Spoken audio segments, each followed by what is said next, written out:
The shape of a finished component and the material from which it's manufactured can be a very limiting factor when it comes to the method you're going to use to produce it. Casting metal to a specific shape or forging it from hot billets are just two examples where the function and the performance of the component almost dictate the production technique. Cost is, to some extent, of secondary importance. But there are many components which can be made easily and cheaply from sheet metal. All sorts of motor car parts. Domestic appliances like washing machines, fridges, radiators. Anything really, from tin cans to metal baths. All can be made by press working. If the pressing process hadn't been perfected, a lot of these things would be extremely difficult to make and extremely expensive. Objects produced from presses are uniform and highly accurate, each piece identical to the one before it and the one after. It's a technique which gives production engineers a great deal of flexibility, and it's ideal for mass production.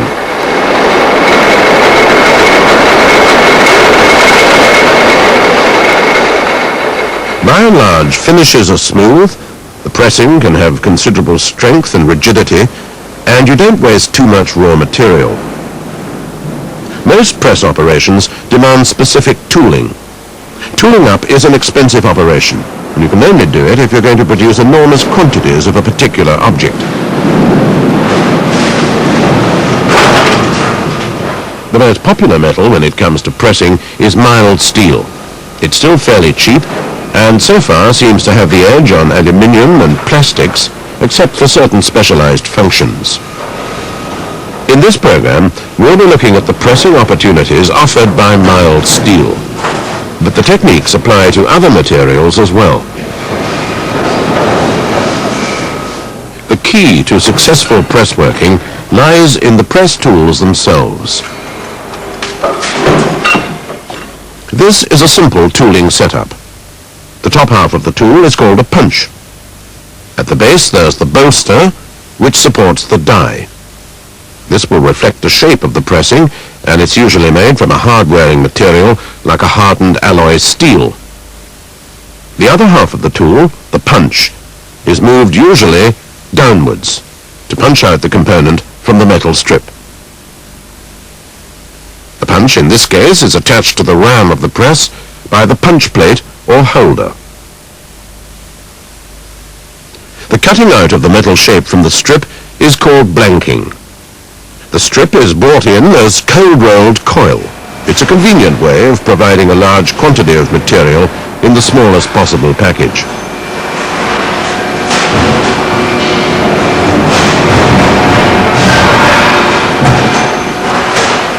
The strip is passed through a set of straightening rolls to this simple single-action power press, which punches out a series of circular blanks.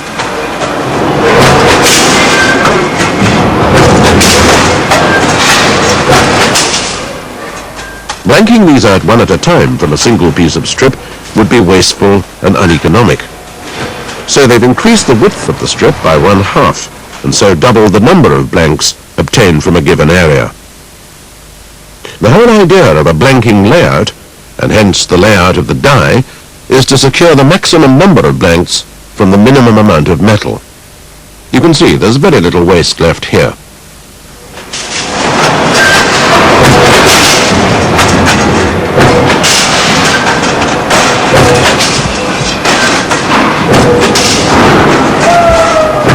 One drawback when you press a blank is that you can get burring of the edges.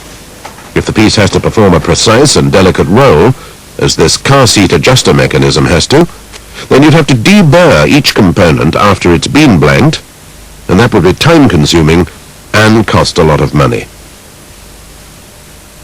Quite recently, there's been a new refinement, which makes it possible to produce components in one single press which have no burring at all, and therefore don't need any finishing.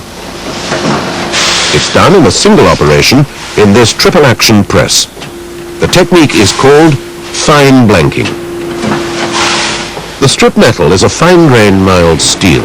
It is this fine grain which will help ensure a fine edge to the finished article.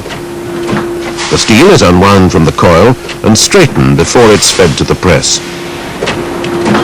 It's held firmly in position, and the die then closes, and the material is further secured through a counter pressure.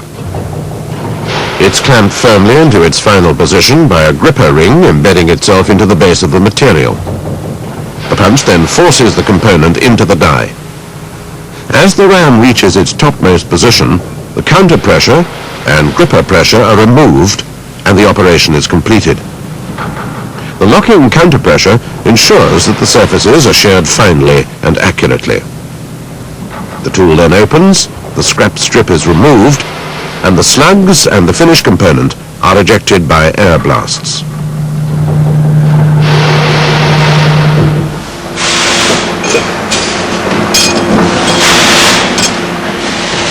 The whole system is guarded by a magic eye. If anything or anybody accidentally enters the machine, the magic eye beam is broken and the machine stops instantly.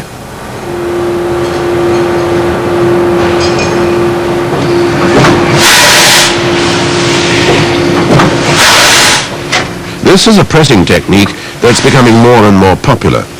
At the moment, there are over 1,000 fine blanking presses in the world. They supply components for everything from cars to office equipment, penknives, even watches.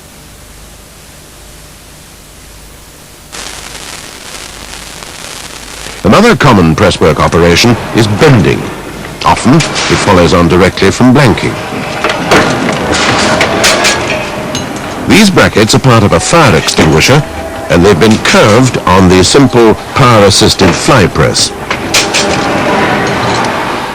During the bending operation, the shape of the metal piece is changed without altering the overall dimensions of the metal. The metal is deformed, but not stretched. If the material hasn't been annealed, then any bending operation must be done at 90 degrees to the grain flow. If the bending is done parallel to the flow of the grain, then the material is liable to crack.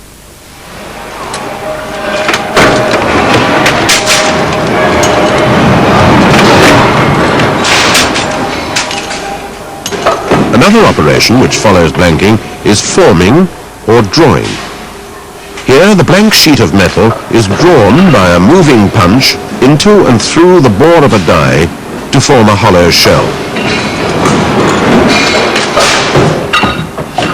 In this case, the thickness of the wall is substantially the same as the blank.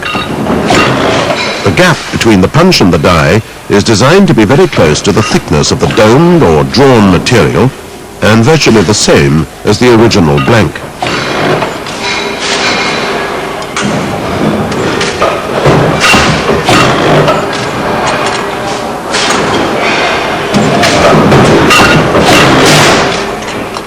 You obviously need metal with good ductility, the ability to be drawn out without being impaired in any way. This is particularly important when you move on to deep drawing.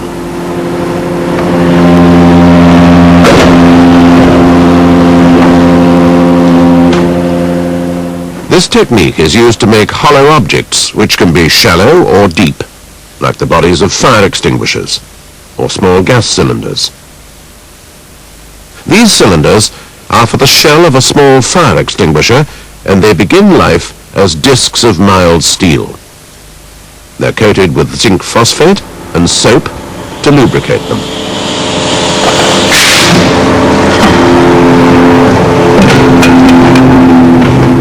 A ram pushes the disc through a series of rings. The first ring, the intake ring, forms the cup, and this is subsequently ironed by a number of ironing dies. The dies are made up from tungsten carbide inserts fitted in high-strength steel housings.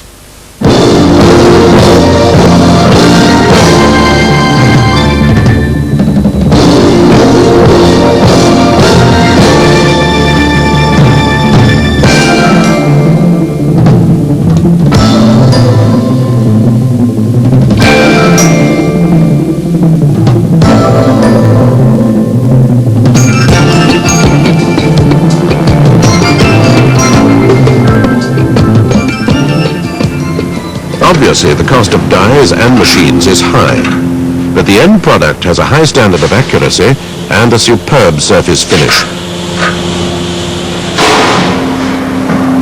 With tool sets in both ends of the machine, allowing drawing operations to be carried out on both the forward and return strokes, 800 cylinder cases an hour can be produced.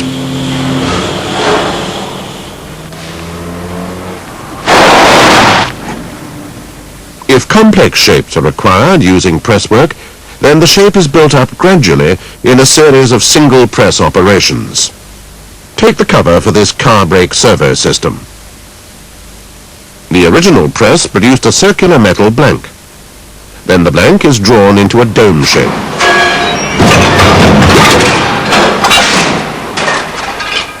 The next operation is a reverse draw. This is necessary because it's difficult to create a raised impression on such a large blank. Then the remainder of the body is drawn out and the nose is knocked out or pierced. Then there's another drawing operation to finish off the pressing. The shape of the servo cover is now recognizable. Now it's time to clip away or crop the unwanted material.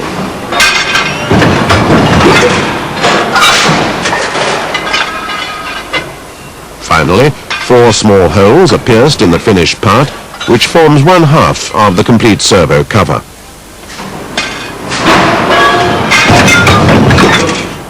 All these individual press operations take place at every single stroke of this 400-ton single-action mechanical press.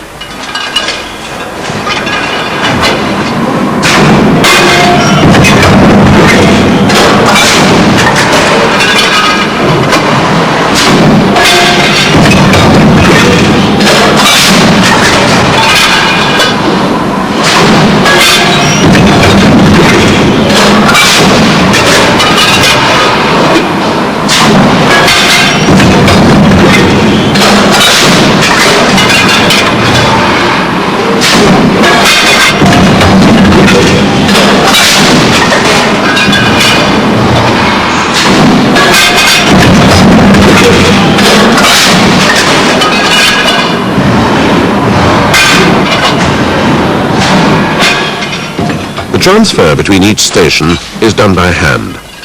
This is a time-consuming, boring, mindless, and an expensive chore. Where very high output is demanded, over 20,000 components an hour, it's totally impractical. The answer lies in the transfer press. Transfer from one operation to the next is done automatically.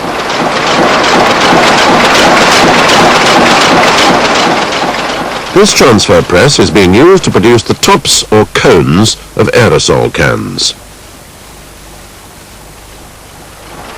In 8 separate and different press operations, the simple dome-shaped blank is gradually transformed into a finished cone for the aerosol can. The cycle starts when the cold-reduced tin plate is slit into this pattern to save as much metal as possible. Each sheet is cut up into 4 thin strips. Now it's ready for the first step. In this double die strip feed press, running at 230 strokes per minute, the component is blanked out and drawn.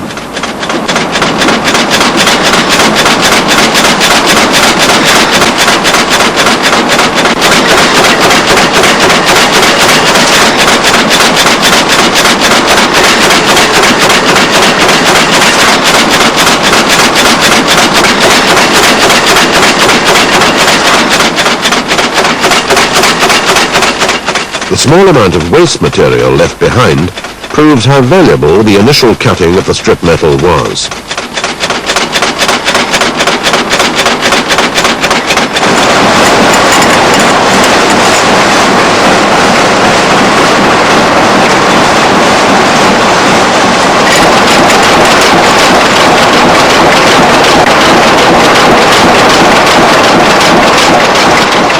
The next 8 operations are carried out in the 8-station pillar die set tool.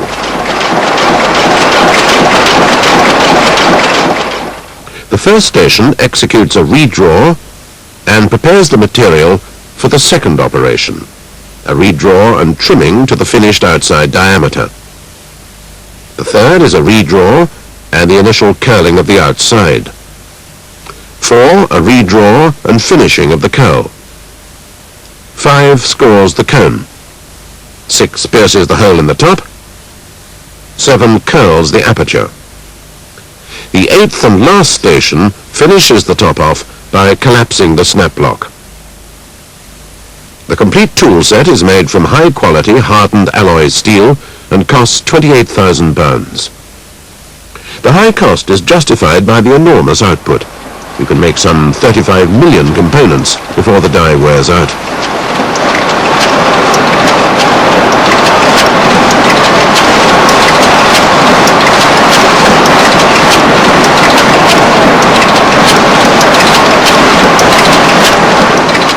When you have so much money tied up in a piece of machinery, you have to treat it carefully. Misfeeds, which could cause a lot of damage, must be prevented. Now that's done by infrared sensors which look and confirm that each component is in its place.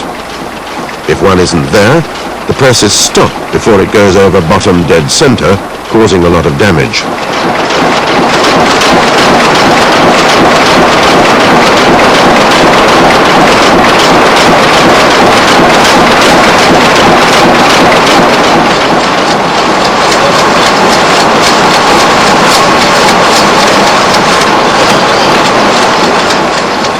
The finished cone and the body of the can meet up here for their final marriage in the largest aerosol can-making unit in the world.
For large pressings, which have to be turned out in great numbers, like the sides of the Metro, a continuous line of separate presses has to be used.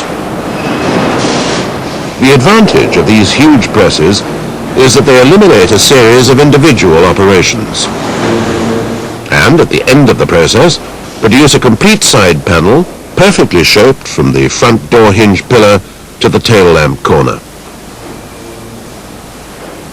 The panel begins life as coiled strip steel. It's straightened and then cut into strips and blanked into preforms by this 600-ton single-stroke press.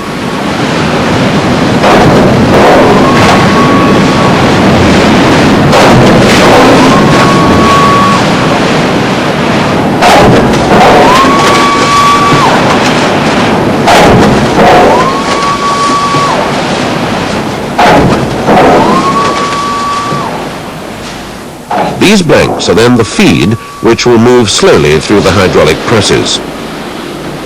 They cost over £6 million and are amongst the most advanced in the world. The initial shaping is done by a 1,600-ton double-action press.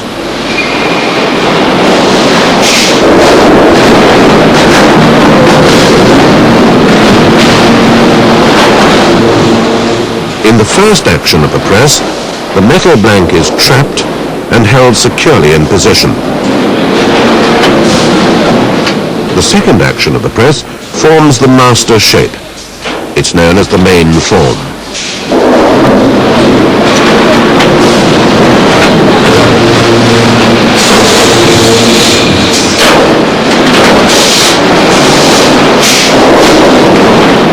The second press, a single-action 800-ton mechanical press, finishes off the main form. It's called a restrike and ensures that the dimensions are completely accurate.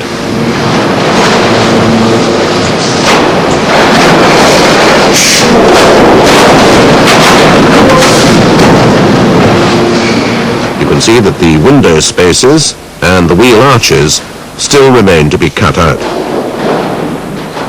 And this is done by the third press. What's happening is that as the blank goes through the presses, more and more metal is removed and more intricate shaping takes place.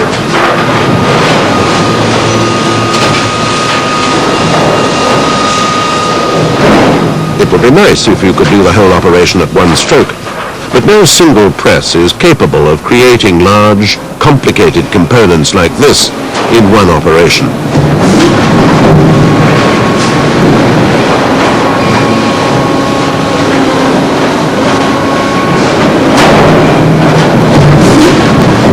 In the fourth press, the post section is formed and the face for the door lock is pierced. The fifth press finishes off the trimming and pierces the holes for the door hinges.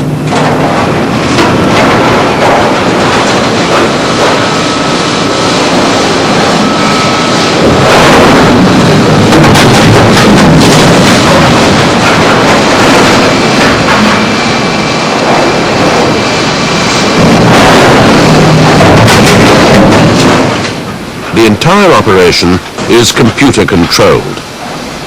Walking beam parallel carriers lift and pass the body panels from one press to the next.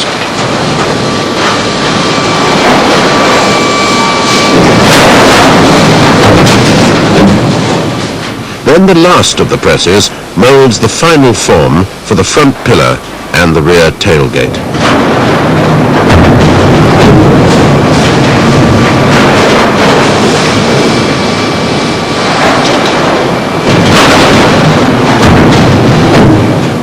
When flat out, the line of 6 presses can make 480 of these panels in 1 hour.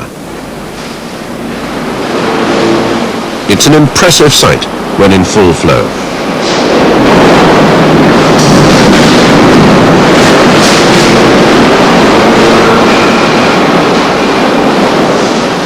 In general, provided the material to be worked is soft and ductile, and the high cost of the equipment can be justified by a correspondingly high output, forming metal by press working really can pay big dividends.